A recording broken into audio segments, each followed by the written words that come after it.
ఎవరైనా మాట జారితే క్షమించవచ్చు కొంతవరకు.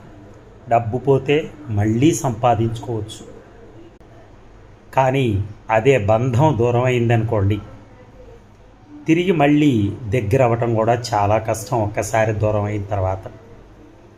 మాట డబ్బు కన్నా కూడా మాట కానీ డబ్బు కన్నా కానీ ఈ రెండిటికన్నా కూడా బంధమే విలువైంది. బంధాలను ఎప్పుడూ మనం కోల్పోకూడదు, కలిసే ఉండాలి, మానవ ప్రయత్నం చేస్తూ ఉండాలి. అక్కడ కూడా నేను పెద్ద నువ్వు చిన్న అని చెప్పని బంధాలని ఆయనే రావాలి నాతో మాట్లాడాలి అలా కాకుండా అతను కావాలంటే ఒక మెట్టు కూడా దిగచ్చు. అవతల వాళ్ళు రిసీవ్ చేసుకుంటారు అని నీకు అనిపించినప్పుడు మాత్రమే.